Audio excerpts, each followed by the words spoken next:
Hi, everyone. We've had a bit of a hiatus since our last video, but we didn't want to let too much time go in between. Just got busy with life and travel and things that everyone gets busy with. But we have a good question that came in a while ago, and I'm sorry we're just now getting to it because it's really, I think, relatable. In fact, I think we can relate to it in our early family life. So I'll just read the first part. I'm so happy to see parents of big family willing to give advice. My husband and I both have only one sibling, and we don't live in an area with a lot of big families. We have several good friends who are open to having a larger family like us, but no experienced role models that we know personally. We often feel like we are winging it. I don't have a specific question. I'm really just curious about what you've learned. Any words of wisdom on household management, logistics, and then she names a number of things that we could get to, but we might just have to get to them piecemeal in various Yeah. videos. But I thought maybe today we could just talk a little bit about general principles or what helped us in those years. Because just interestingly, I only have one sibling, you only have one sibling. Neither of us grew up in big families, nor Right. even around big families. So it was Didn't. totally new for us when we started living a Catholic marriage too. And even, yeah, that is true. And even more to her point specifically about winging it, despite the fact that we had many local examples here in our community of larger families who are older than us. But I often felt like we were winging it too. Like didn't have, we had community, but I don't know if we had early in those days mentorship, um, real sort of networks of advice that were specific and protected that we fostered. So I only bring that up just to encourage her that almost, I think, in any big family situation, even if you had that advice, I think you'd be feeling out of your depths at some point anyway. So Yeah. take heart in that. There's no blueprint really. And the other thing I'd say just to start is just like your generosity is sort of the linchpin there, right? Like your continual yes. So like you're even the if you have you develop mentors and as you get more confident and sort of secure as your family grows, like you're still it's still going to be dependent on that daily yes that give that generosity. And it sounds like you have that, so that's a great place to start. And the second thing is like it's almost this is your vocation, and it almost sounds very missional, like you have an opportunity to really kind of forge that community that you're sort of pining for, that you see an absence in it, but this might be your call in addition to having the big family yourself, is just sort of be those apostles that attract others to it. So be light about that. That's that I don't say that to bring any heaviness at all. I don't you don't need more pressure, but it can inject what you're doing with even more purpose, even more sort of supernatural meaning as you work through the challenges. Yeah, no, I think that's exactly right. I had the same thought that, there's not mentorship there, but you have these other families that maybe are looking to you. And that seems really exciting to me that you've got this great opportunity to sort of become the mentors that you wish that you had. And, it brought up this one memory that I have. I don't know if you remember this, babe. I think I wrote about it in one of the theology poem books, but this experience in our earlier days of family life when the kids were all little and there's pregnancies all the time and everything was chaos. And I remember we were talking at the end of the day, and I think we both just felt kind of demoralized of our various parenting failures or, the chaos that we wished was other. And then we just had this great conversation about, how this is the life that we're called to lead. If we believe in the faith, we believe in our Lord, then we have to feel not demoralized, but, eager to pick up that cross again the next day with, a lot of enthusiasm for it, even though it was really hard. And the other major mental shift I remember having is one time I think it was postpartum with the number 4, and asked someone to pray for me, a priest friend. And he said, "What can I pray for you for?" And I was like, in my mind, I just went through this mental list of all the things that I needed to get changed. Like maybe I thought I can get a house cleaner. So the kids would listen to me a little bit better. But I remember thinking, well, actually, I just need to change. Like I just interiorly need to alter my situation, not think that my daily peace was relegated to external circumstances, but to really own my own peace and mood and cheerfulness, and then see what actually externally I can adjust. What are the new systems I can put in place? But it was that interior change that was really kind of maybe an obvious point for most people, but for me, it just took a while to really internalize that. But I do want to talk about a few logistical things. I don't know if you remember when one of the things I came up with, which I'm sure is just sort of a mishmash of other parenting theories that I cobbled together for myself, was I created this idea of a three-legged stool in parenting, so that I had to focus like a laser on three fundamental things when I was, postpartum or whatever, and kind of in Yeah. the weeds of it. One was consistent consequences, that I couldn't alternate or make variable the times that kids would, do something and not suffer a consequence versus other times that that they need to understand that mom means what she says. And if she says, don't do this, and then I do it, then, I don't know, there's timeout or what have you. To be consistent. And that had to be prioritized. Even if I was nursing, I had to stop nursing and, care for that toddler or whoever. Second was unemotional discipline, that I really need to be kind of guarding my own I couldn't temper with a great deal of anger. I had to be on top of my emotions. Otherwise, so I could model for them how to be on top of their emotions, because so much of the hardship of parenting is when kids just are out of control emotionally. Yeah. So I had to model that. And then thirdly, what I called love therapy, kind of cheesy, but I just remember thinking it was usually the toddler or the older kid right before the baby that would start acting up a ton. And so I remember thinking, okay, I've just got to pour love into this child, and affection and extra time as much as possible. Whoever's acting up, then the times they're not acting up, how can I foster that time in a really meaningful way to build our relationship? But those three things, if I didn't have one of them, I knew it wouldn't work.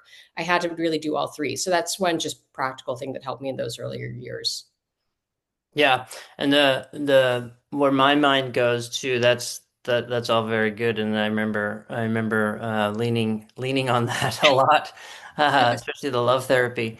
But uh, I think we early on figured out how important it was to invest in our marriage, invest in each other, and so we prioritize time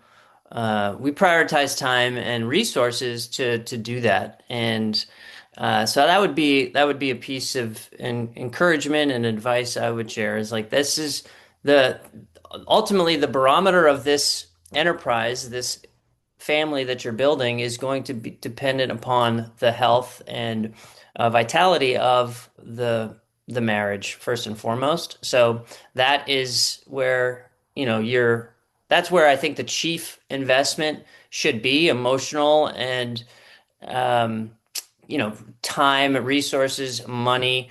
Like prioritizing. Hey, how can we get a night away? Like have a regular cadence of that, even if it's just once a year or twice a year or something like that. Or we spent so many evenings, one of those you referenced earlier, when we had a tough day, just sort of decompressing and with a beer or something, and at the before we went to bed, just so that connection is not lost. And there's so much that you're gonna have to logistically sort of juggle, and like, give, like, you can get great advice about like limiting the commitments that your kids make. Like, that was somebody told me that early on. It's like, don't overcommit on your kids. Like, you're not their cruise director. And like, that was helpful. Like, but that to me is like, that is sort of that comes after the marriage. Like, all of that, all of those things, those habits, those routines that you'll build, almost like to keep you. It'll feel like I'm almost drowning, but the routine will be helpful, and that's true. But also, the marriage is the foundation on which that generosity that you're going to continually need over and over is really founded on. So. Yeah, I think that's great. I mean, especially as a foundation, that you want to think about principles and foundational things, and then secondarily, more logistical things. Both are important, but getting the foundation right really changes the tenor of your family home. And I think everything is easier in parenting when you are aligned in marriage, because then you can see things with humor together because your relationship is one of affection and levity.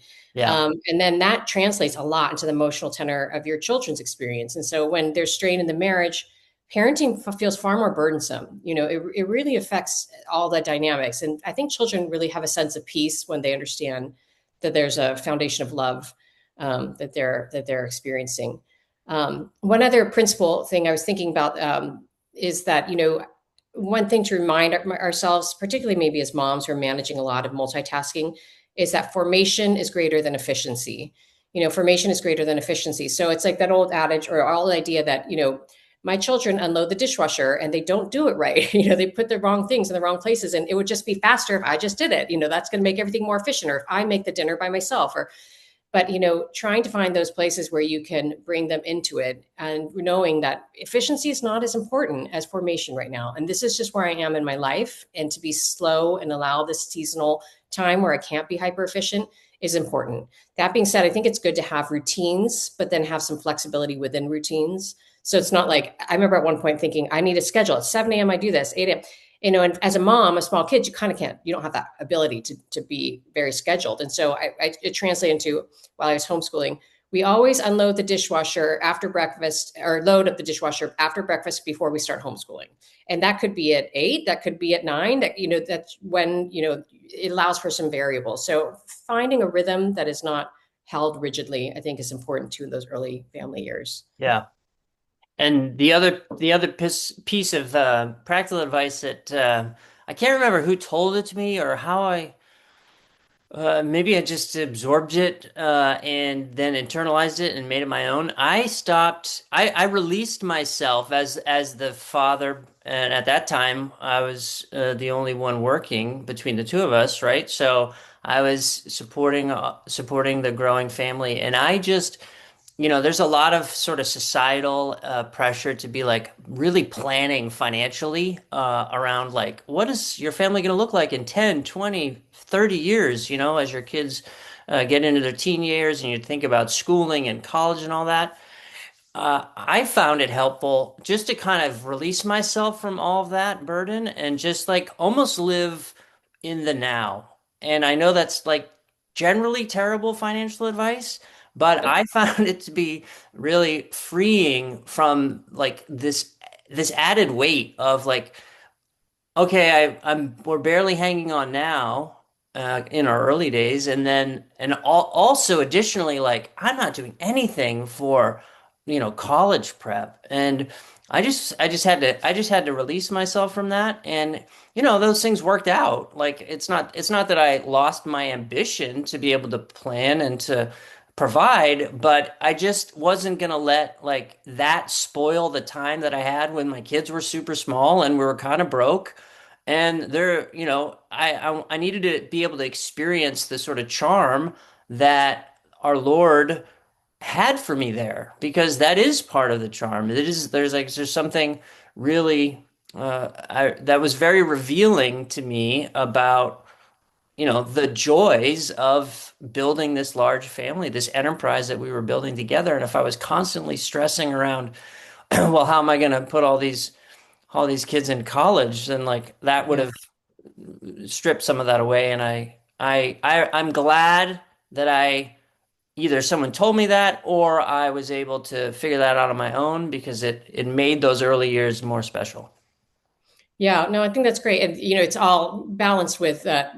We were trying to be as financially prudent as possible. So it wasn't living the 100%. now without any kind of, but yeah, I think We that's right. Because weren't it right. did feel like, oh, in 15 years, this child is going to go to college. How in the heck am I going to do that? And that can cripple you.